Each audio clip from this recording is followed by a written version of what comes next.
Matt Walsh destroys a hilariously unprepared pro-trans agenda gender activist in a quite cringeworthy exchange. Guys, this is going to be a fun one. Why are so many people claiming these made-up genders and stuff that just doesn't exist? It's driving me nuts, guys. I'm just saying, I know I say this a lot, but we are losing IQ with this debate. So just do me a favor. Next time you see somebody try to say, oh, well, actually, men aren't men and women aren't women and it's on a spectrum, just tell them to shut up. It's so annoying and stupid. But anyways, I digress. It is a fun video, guys. I think you're going to enjoy it. I certainly did myself. So we're going to get right into it. But first, everybody, please do me a favor. Make sure you like our video, share it around, and you guessed it, subscribe to the Resist the Mainstream YouTube channel. That way we can keep bringing you more of these videos. Hopefully less of the gender stuff, because we need to just win that debate and get it over with. But you know, it is what it is, guys. So let's get to the clip.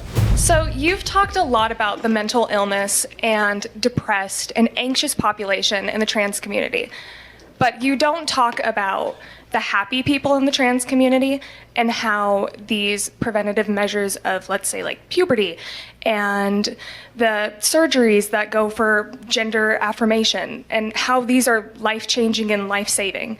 I know many people... How do you know? Oh, okay, 1 second, if I can finish my conversation. 1 second. Okay. Many people in my life have had these interventions made and it's saved their lives. I can list dozens of people in my life. So what do you have to say for... You can list dozens of people who had surgeries and drugs as children and would be dead today if they hadn't? I'm sorry. Let me rephrase that.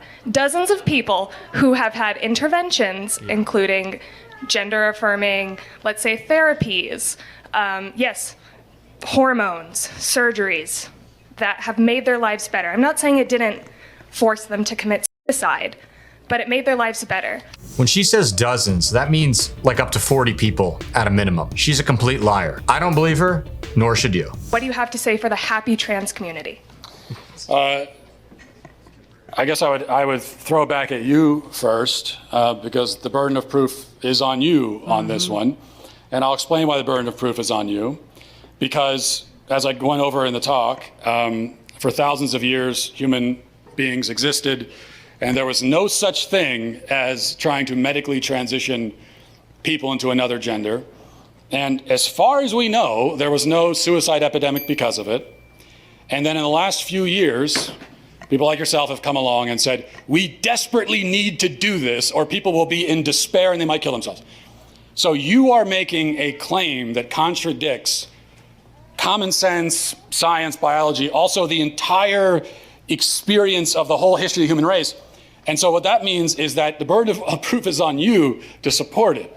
And so I'm going to ask you, you said that people need this stuff so they can live happier lives and potentially it'd be life-saving, you said even. Aside from your anecdotes of your friends who told you so, how do you know that? Okay, so thinking back to when I was 16 in an anatomy class, when I learned that transgender people tend to have the brain structure that confirms their identity that they identify with. And you can look that up. You see, my leftist teacher told me this lie that's obviously false, and you can look that up if you don't believe me, because it's obviously true, and the science and the studies. I will look that up. Yeah, it's a fact. I will look that up and I won't find it. Yeah. It's not a fact. Oh. It's not a fact. Should we all pull out Google really quick and look? So you're saying a trans man has the brain of a woman?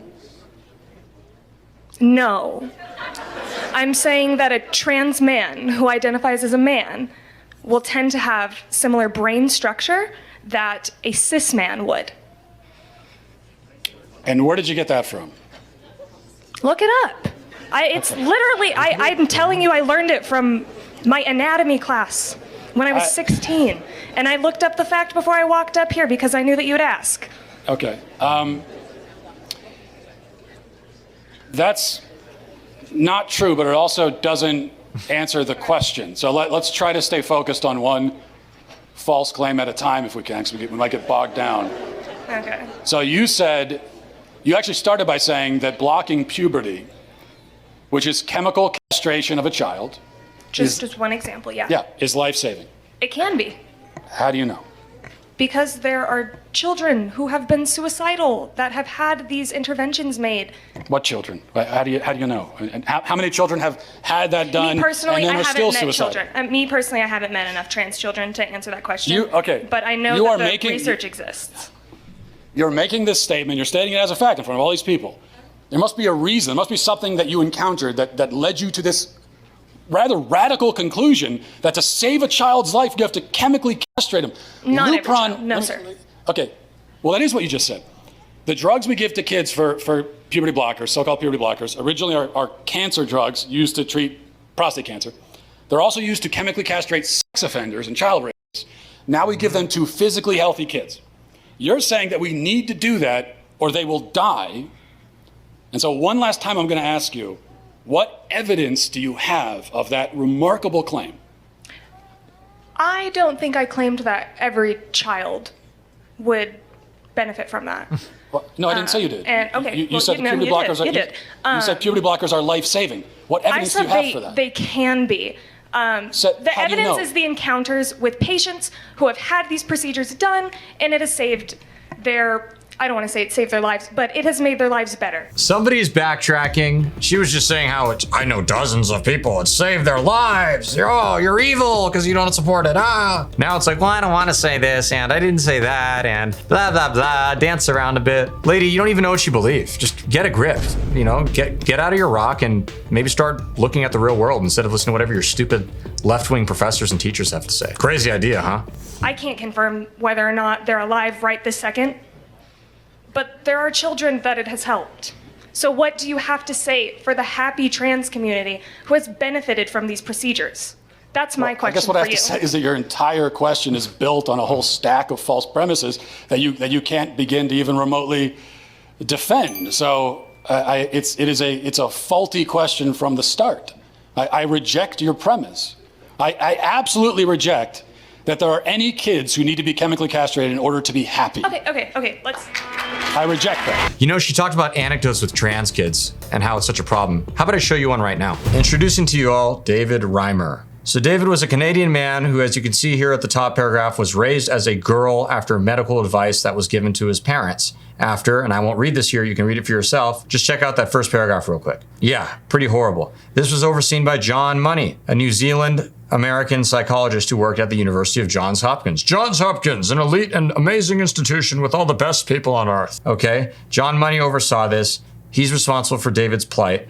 And look at this. After David was raised as a girl, he later determined it was horrible for him, how terrible the whole thing was. He did this tragic thing at 38 years old. Pretty awful and pretty sad. Point being, that's what raising so-called trans kids gets you. Nothing but chaos and despair, no matter what. Well, guys, that wraps up our video today. We hope you enjoyed it. I think Matt Walsh gave quite the good beatdown of that girl. I mean, so much so that she just ran away as soon as he asked her to slightly explain herself and show some evidence. Kind of hilarious, kind of sad as well. With all that in mind, please be sure to comment below. Let us know what you liked and what you want to see next. Thank you, guys. We'll see you again soon. God bless.